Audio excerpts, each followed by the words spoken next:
오늘은 믿음으로 기다린다는 것이라는 제목으로 하나님의 말씀을 나누고자 합니다. 청교도의 후에 목회자였던 헨리스 쿠걸이라는 사람이 있습니다. 인간의 영혼 안에 있는 하나님의 생명이라는 책, 제 20대 때 아주 영향을 많이 받은 책인데요. 그 책에서 인생을 이렇게 묘사한 적이 있습니다. 육지를 바라보고 그곳에 있는 모든 사람의 행복을 부러워하지만 자신은 그 해변에 그리고 그 육지에 도달하는 것이 불가능하다고 여기는 난파선 속에 있는 사람, 이것을 인생으로 정의했습니다. 이 난파선 속에 있다는 것은 두 가지를 의미합니다. 한 가지는 그 해변에, 그 육지에 도달하지 않으면 생존할 수가 없다는 겁니다. 살 수 없다는 것이죠. 도달해야 합니다. 문제는 다른 한 가지죠. 자신의 힘으로는 결코 도달할 수가 없는 상황, 그래서 구원의 손길을 수동적으로 기다려야 하는 상황에 처한 것입니다. 모든 인생은 바로 이 구원을, 은혜의 손길을 기다려야 합니다. 그리고 삶 속에서도 여러 문제와 어려움으로 고난과 고통 가운데 자신의 인생이 구출되기를 바라며 기다릴 때가 참 많습니다. 이 주제를 가지고 우리가 오늘 말씀을 듣고자 하는데요. 먼저 이사야 30장 말씀의 흐름을 잠시 보고 오늘 메시지를 생각해 보기를 원합니다. 30장 말씀은 앞서 28장부터 시작되는 이 화 있을진저 본문에서 네 번째로 등장하는 화 있을진저의 내용으로 시작을 합니다. 곧 심판의 메시지인 것이죠. 그 이유에 대해서 하나님은 유다가 하나님을 의지하지 않고 애굽이라는 큰 나라를 의지하는 그 불신앙, 그리고 그 어리석음 때문에 그 심판을 받게 된다라는 말씀을 쭉 이어가십니다. 결국에 그 애굽의 도움은 헛될 것이고 결국에는 유다 역시 파멸을 면할 수 없다는 사실을 17절 말씀까지 쭉 이어가는 것이죠. 물론 유다가 심판받는 이유는 단지 애굽을 의지한 것 한 가지 이유 때문은 아니었습니다. 그들이 그렇게 하나님 외의 애굽, 그러니까 다른 것을 의지하려고 한 대표적인 사례가 이 애굽이었고, 그런 식으로 하나님이 아닌 다른 것을 반석으로 삼고 피난처로 삼고 살았던 그들의 모습은 삶 전체에 사실 나타나고 있었던 것입니다. 10절 말씀에 의하면 유다 백성들은 하나님의 말씀이 아니라 거짓 선지자의 조언에 삶을 의탁했습니다. 정직한 것을 보이지 말아라, 정직한 것을 들려달라가 아니라 정직한 거 말하지 마라고 한 것입니다. 진리를 억압했고 진리를 업신여기며 진리를 전하는 선지자가 있다면 그들을 압박했습니다.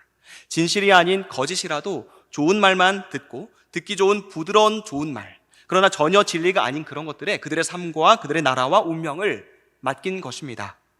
그 결과는 파멸이었습니다. 회파하시고 팥을 시켜버리시는, 무너뜨리고 부수신다라고 말씀을 하십니다. 누구도 감당할 수 없는 심판이 있을 것임을 하나님은 선언하십니다. 그런데 오늘 18절 말씀은요, 그런 유다에게 주시는 회복의 약속도 함께 담고 있습니다. 하나님의 자비와 하나님의 긍휼을 입게 될 날이 올 것이다 라고 말이죠. 근데 문제는요, 기다려야 한다라는 것입니다. 기다리면 은혜가 주어질 것이고, 그러니까 감사하긴 한데, 그럼에도 기다려야 한다라는 말은 지금 당장, 지금 즉시 그 회복이 바로 올 것은 아니구나 하는 것을 의미하는 것이기도 합니다. 여기서 기다린다라는 말의 히브리어 원어는 포괄적으로 기다린다라는 의미가 맞지만 지체된다라는 뜻도 있습니다. 그리고 18절 처음에 나오는 그러나라고 시작하는데, 이 그러나는 히브리어 원어상 그러나가 아니라 그러므로입니다. 물론 심판이 먼저 있고 회복을 약속하죠, 18절에서. 그러니까 그러나 기다리면 회복이 있다고 번역하는 게 자연스러워 보이긴 합니다. 이 원어는 그러므로입니다. 근데 이런 거죠. 심판이 있을 것이다 라고 하고 나서 그러므로 회복이 즉시 일어나진 않고 지체될 것이고 너희는 이제 기다려야 되는 상황을 보내게 될 것이다. 그러나가 아니라 그러므로, 심판을 당했기 때문에 약속된 회복을 기다리려면 오랜 시간이 지체될 것이다 라는 의미로 읽을 수 있다는 것이죠. 영국의 성경신학자인 폴라 구더라는 사람이 있습니다. 이 사람은 자신의 저서 기다림의 의미라는 책의 서두를 열어가면서 이런 장면을 그려줍니다. 방에 들어갔어요. 어느 방에 들어갔더니 멋지게 포장된, 예쁘게 포장된 선물이 탁자 위에 놓여 있는 겁니다. 그런데 그 선물 위에 이렇게 적혀져 있었던 것이죠. 이것은 당신을 위한 선물입니다. 그런데 지금 그 포장지를 풀어보지 말고 기다리십시오 라고 적혀 있는 것이죠. 이 폴라 구더는 이럴 때 어떤 감정이 들겠는가 라고 이야기를 하면서, 물론 사람에 따라서 반응이 다를 수는 있겠지만 아마도 두 가지 반응이 동시에 일어날 거다라고 이야기를 하는 겁니다. 왜 이거를 열지 말라는 거지? 왜 포장지를 뜯지 말라는 거지? 라고 하는 짜증과 기대에 찬 설레는 마음, 이 두 가지가 복합적으로 함께 느껴질 거다라고 이야기를 하는 것이죠. 그러니까 오늘 말씀도 그런 요소가 있는 겁니다. 결국 오늘 말씀이 우리에게 말하고자 하는 바는 구원이 올 것이고 회복이 올 것인데, 그 구원이라는 것은 너희에게 일종의 기다려야 하는 것, 기다림 후에 얻게 될 무언가가 될 것이다 라는 거니까요. 그래서 이 소식이 마냥 기쁘지만은 않을 수도 있는데요, 그럼에도 불구하고 이것이 하나님의 약속이라면 이 약속은 우리에게 분명히 소망을, 희망을 주는 메시지임에 틀림이 없습니다. 오늘 말씀에서 먼저 위로가 되는 것은 우리의 기다림, 그 기다림에 앞서서 하나님께서 먼저 기다리신다라는 점입니다.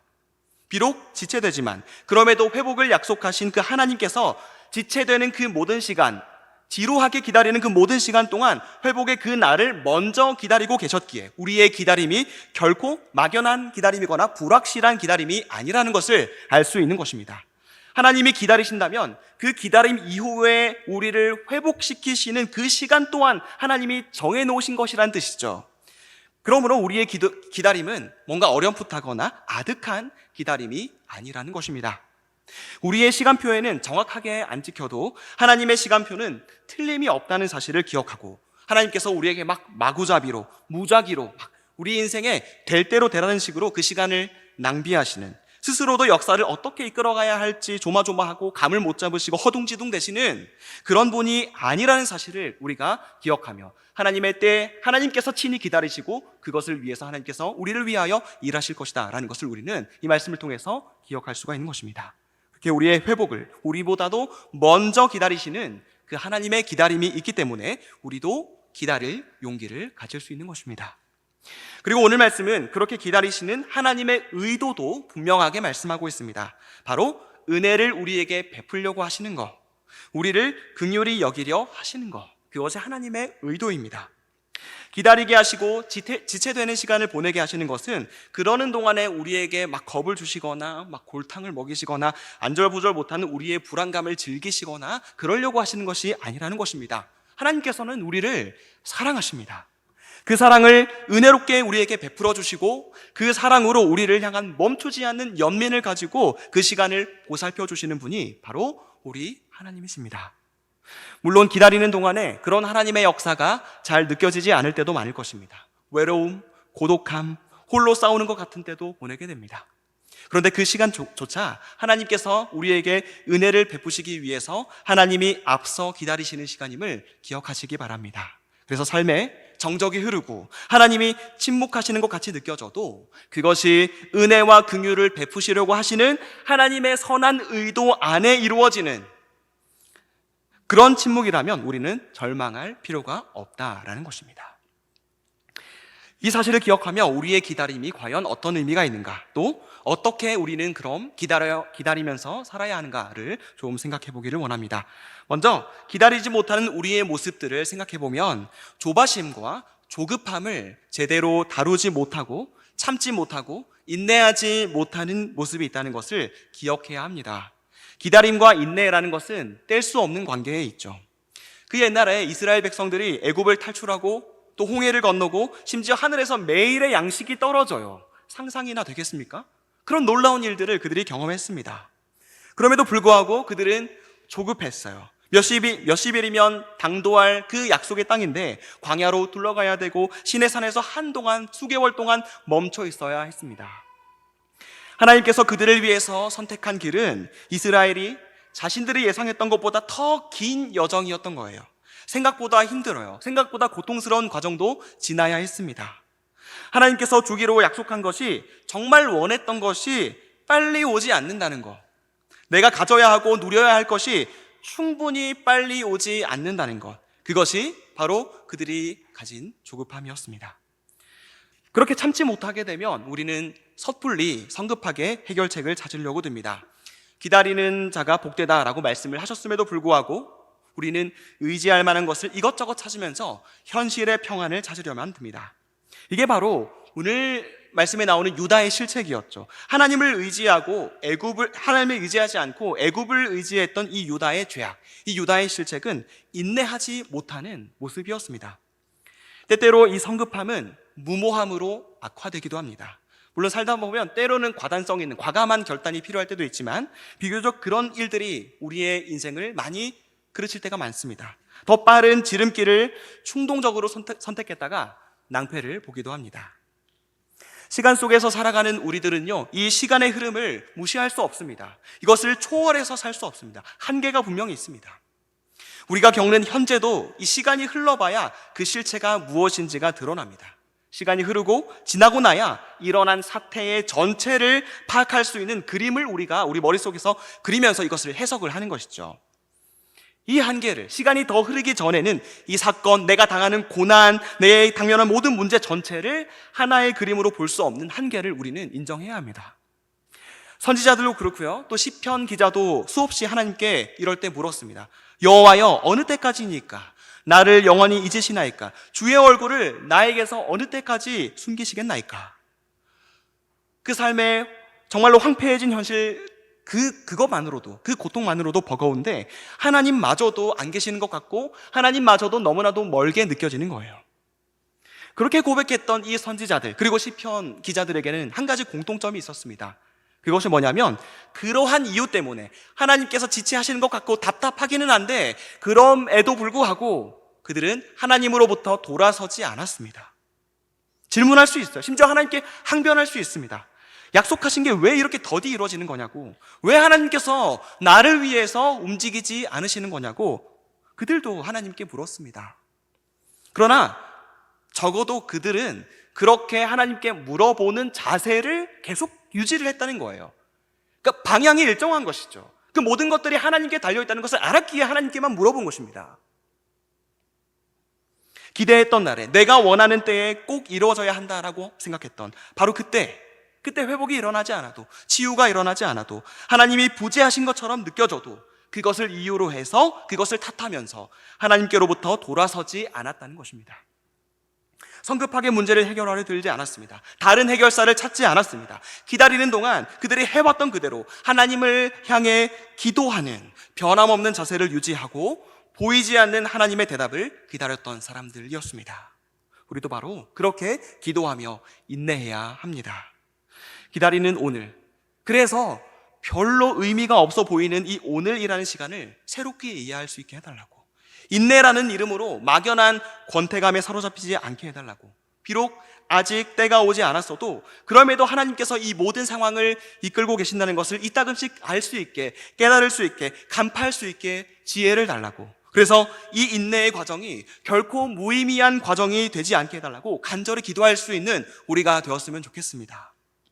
현대사회는 최대한 기다리지 않게 만들어주는 거, 그것이 이 사회의 미덕입니다. 신속함, 빠른 거 말이죠.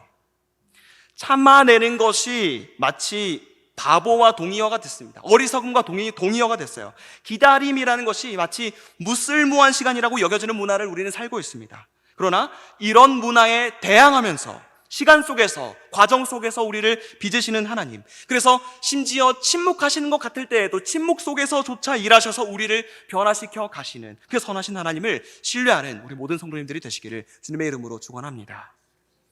또 하나 중요한 것은, 성경은 이 기다림이라는 것을 믿음이랑 결부시킨다라는 것입니다. 기다린다는 것은 아직 오지 않았지만 올 것에 대한 태도입니다. 그것을 믿기 때문에 소망할 수 있는 거죠. 아직 보지 못했고 아직 만지지 못했지만 믿음으로 그것을 보는 것입니다. 앞으로 주실 그 회복을 믿음으로 보기 때문에 그 믿음의 시선으로 회복을 기다리는 거죠. 이 기다림의 믿음을 잘 대변해 주는 인물이 아브라함 아닙니까? 아브라함은 75세에 전혀 현실성 없는 약속을 받았습니다. 아들이 언제 주어질 거다라고 정확한 기약이 있었던 약속도 아닙니다. 그래서 어쩌면 막연할 수 있었어요. 그럼에도 아브라함은 믿음으로 하나님의 때를 기다렸습니다. 이 믿음에 대해서 바울은 이렇게 표현했습니다. 믿음이 없어 하나님의 약속을 의심하지 않고 믿음으로 견고하여져서 하나님께 영광을 돌리며 약속하신 그것을 또한 능히 이루실 줄을 확신하였으니. 아브라함의 믿음에 대해서 이렇게 묘사했습니다. 그의 여정은 믿음의 확신을 향해 가는 여정이었습니다. 근데 이 아브라함의 믿음은 그냥 정지 상태에서 믿습니다 이렇게 한 것이 아니었어요. 로마서에서 말씀한 바와 같이 견고한 믿음과 확신이 있기까지 기다리는 과정이 분명히 있었습니다. 물론 거기에는요, 아브라함의 연약한 순간, 또 실패의 순간도 있었습니다. 구원하셔서 우리에게 한 번 주신 믿음, 이 믿음은요 사라지지 않습니다. 믿음이 뭐 생겼다 없어졌다 그런 게 아니에요. 베드로전서에 의하면 이 믿음은 분명한 것이고 확실한 것이고 영원한 것입니다. 그러나 사라지지는 않지만 그 믿음이 우리 안에서 역사하는 힘은 약해질 수가 있습니다. 아브라함도 어땠습니까? 자신의 아내를 속이는 거짓말을 했습니다. 그리고 이삭을 기다리지 못해서 이스마엘을 아들로 얻는 그런 실책도 있었습니다. 사실 고대 사회에서는요, 그런 식으로 자기 종한테 태어난 아기를 자기 아이로 이제 삼고 살아가는 것, 대리 임신, 이런 것은 당대 사회에서, 고대 사회에서는 그냥 흔한 일이었습니다. 불법 같은 게 아니었어요. 우리도 보이지 않는 하나님의 약속을 그런 식으로 보이는 것으로 대신하려 합니다. 이게 불법만 아니라면 말이죠.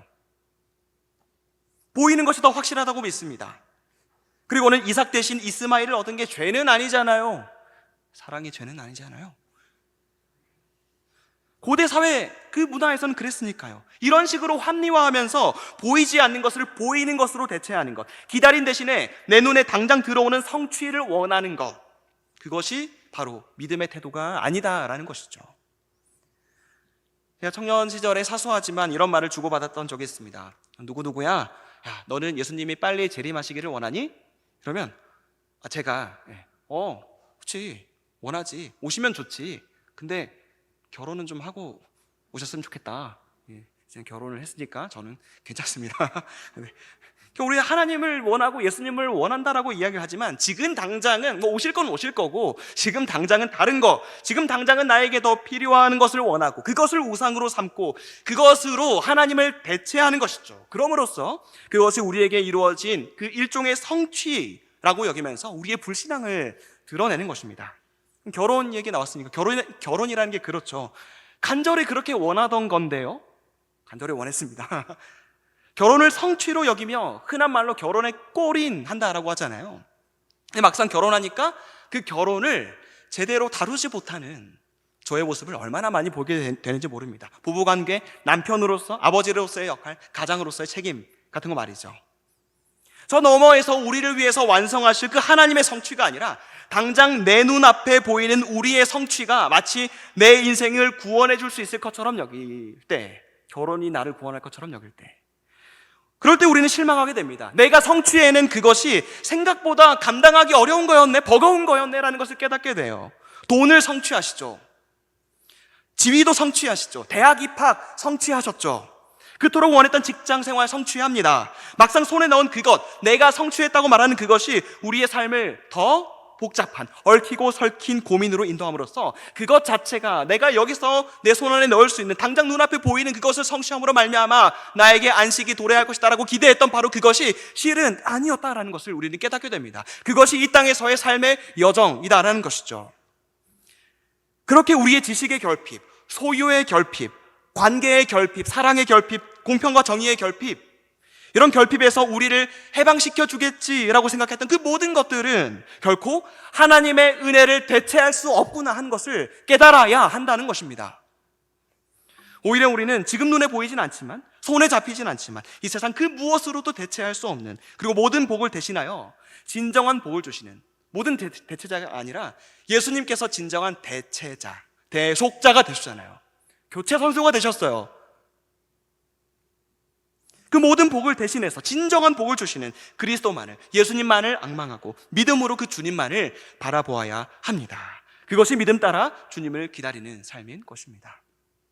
그리고 이 믿음은 자연스럽게 이 믿음의 근거인 약속의 말씀에 대한 관심으로 인도를 합니다.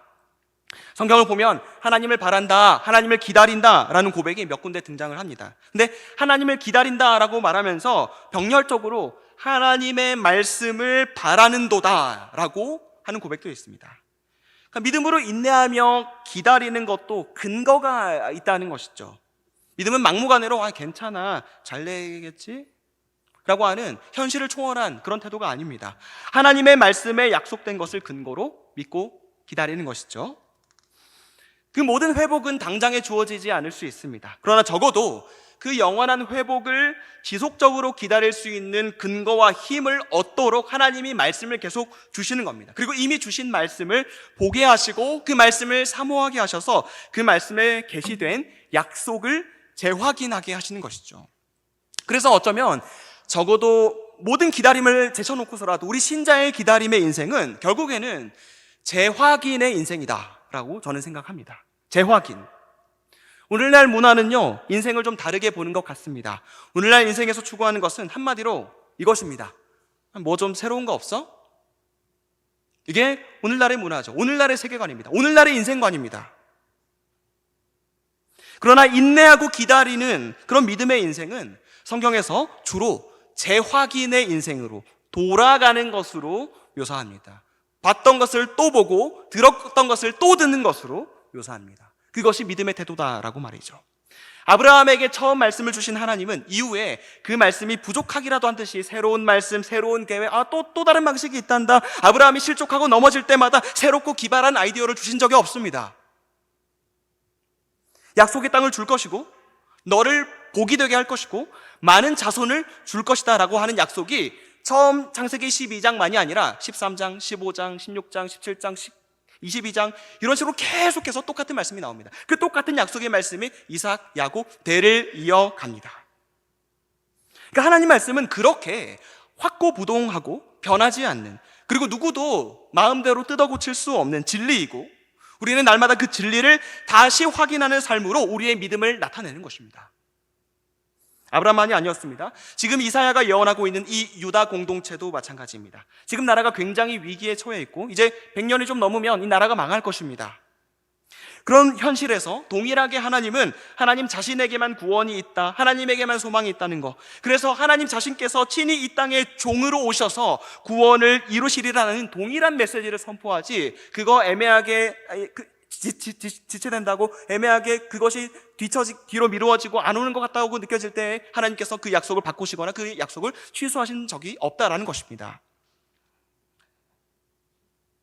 하나님께서 자신이 이루실 그 일, 보이지 않지만 약속된 그 일을 말씀을 통해서 신뢰하는 우리들, 그랬다면 그들은 이 애굽을 의지하거나 또 다른 강대국, 또 다른 신, 우상들, 우리에게 좋은 복을 줄 것 같은 거, 바알 같은 신, 그리고 또 다른 메시지, 제가 말씀드렸지만 30장 전반부는 전체가 대체로 거짓 선지자들의 말을 의지했던 그들의 추악함을 드러내고 있습니다. 하나님 말씀 말고, 약속의 말씀 말고 딴 거요. 그렇게 계속 새로운 우상을 찾으며 의지하며 살아서는 안 됐던 것입니다.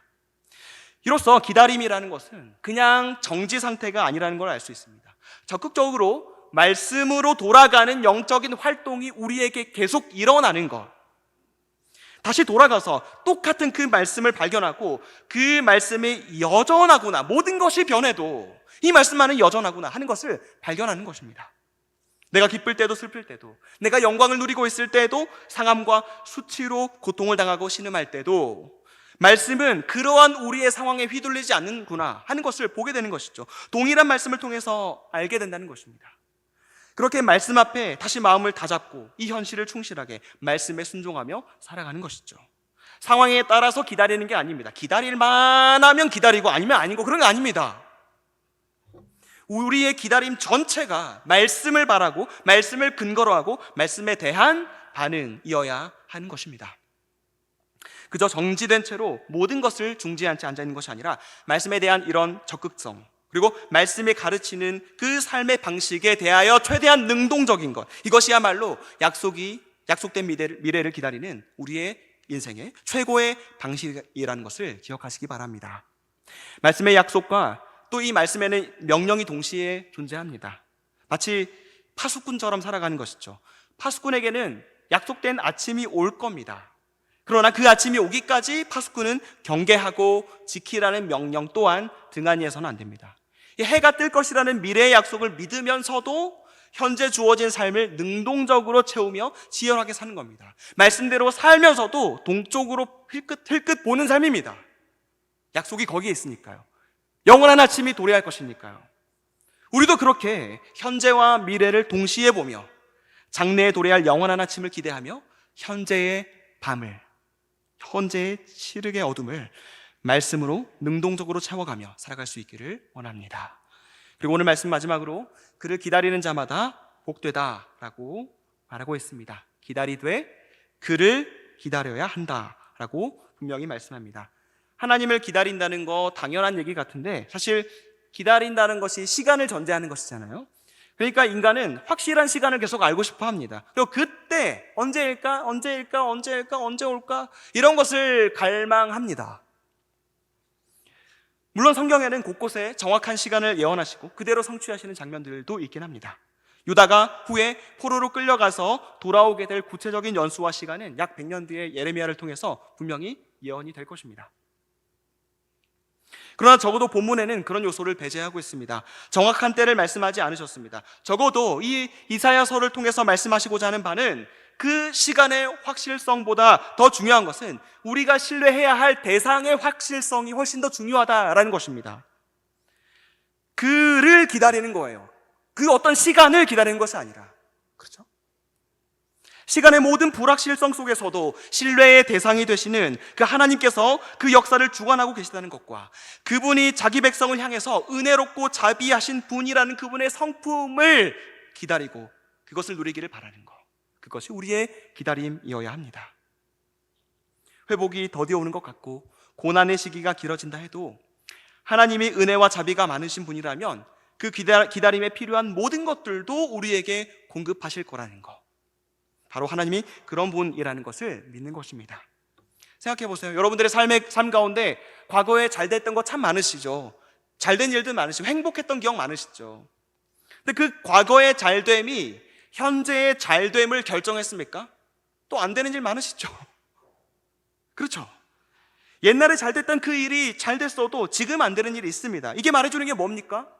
과거의 포로가 되어서는 현재를 잘 살아낼 수 없다는 것, 시간에 매여서는 우리가 그 시간 속에서만 매여서 살 수밖에 없다는 것을 보여주는 것입니다. 그래서 현재 힘들고 고난이 있어도 이 고통, 현재의 고난이 나의 모든 미래를 또한 고통스럽게 만들 거라고 생각할 이유도 전혀 없는 것이죠.